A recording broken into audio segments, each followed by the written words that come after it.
बिस्मिल्लाहिर्रहमानिर्रहीम, अस्सलाम वालेकुम। आज मैं आप सबके लिए बैंगन आलू की मज़ेदार सी ये डिश की रेसिपी लेकर आई हूँ। अगर आप भी मेरी तरह खिली खिली रंगत वाली आलू बैंगन की सब्ज़ी बनाना चाहते हैं और इसी तरह हमारी जो बैंगन की रेसिपी है वो पकने के बाद बिल्कुल भी टेंडर होने के बाद ना टूटे ना घुले, तो आज आपने बिल्कुल सही वीडियो पे क्लिक किया है, क्योंकि आज मैं आपको इसका बहुत ही आसान तरीके से टिप्स एंड ट्रिक्स के साथ आलू बैंगन की रेसिपी देने वाली हूँ। तो वीडियो से एंड तक जुड़े रहिएगा। तो आइए कुकिंग स्टार्ट करते हैं।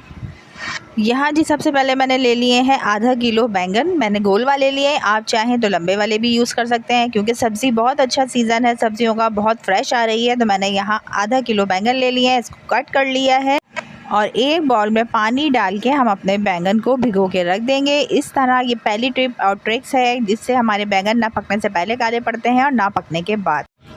यहाँ मैंने आधा कप कुकिंग ऑयल गरम कर लिया है, उसमें मीडियम साइज़ की एक अदद प्याज शामिल कर दिए, बारीक स्लाइस में कट करके। इसको जैसे ही हल्का सा गोल्डन कलर आना स्टार्ट हो जाएगा, हमने 3 अदद आलू लिए, इसको क्यूब की शेप में कट कर लिया है। मैंने प्याज में आलू अच्छे से फ्राई कर लेना है।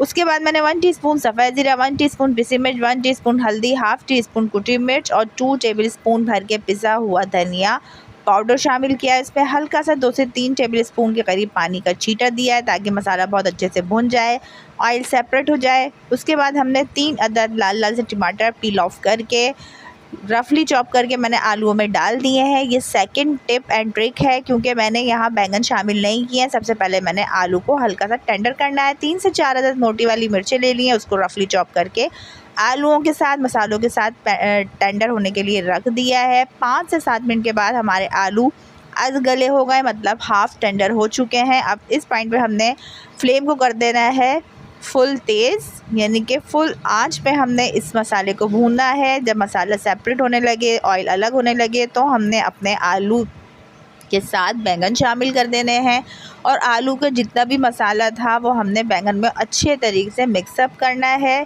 सिर्फ इसको 2 से 3 मिनट के लिए कवर करके पकने के लिए छोड़ देंगे, क्योंकि बैंगन फ़ौरन से गल जाते हैं। इसको मैंने हल्का सा पानी का छींटा दिया है और मैंने इसको कवर कर दिया है। बैंगन जो है भाप में फ़ौरन से टेंडर हो जाते हैं। ये देख सकते हैं आप कितने ज़बरदस्त तरीके से हमारी सेकंड और थर्ड ट्रिप है कि हमने पहले आलूओं को टेंडर किया है, उसके बाद हमने बैंगन शामिल किए हैं।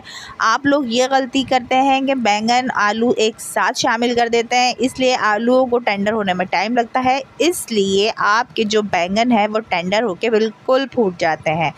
यहाँ मैंने इसको अच्छे तरीके से भून लिया है। हाफ़ गड्डी मैंने हरा धनिया डाला है, हाफ़ टी स्पून मैंने पिसा हुआ गरम मसाला शामिल किया और उसके बाद मैंने अपने ज़बरदस्ती बैंगन आलू की सब्ज़ी को डिश आउट कर लिया है। देख सकते हैं आप, झटपट हमने क्विकली बैंगन आलू की सब्ज़ी भी बना ली। घर में मौजूद चंद एक मसालों से हम इतनी ज़बरदस्त मज़ेदार यमी डिश बना सकते हैं, सिंपल सी इजी टिप्स एंड ट्रिक्स के साथ। ना हमारे हंडिया पकने के बाद काली पड़ी है, ना ही इसके बैंगन जो है बिल्कुल हलवा हो गए। इसलिए आपको अगर ये रेसिपी अच्छी लगी है तो काइंडली मेरे चैनल को सब्सक्राइब करें, लाइक करें, शेयर करें, कमेंट्स करें। मिलती हूँ आपसे नेक्स्ट वीडियो में, जब तक के लिए अल्लाह हाफ़िज़।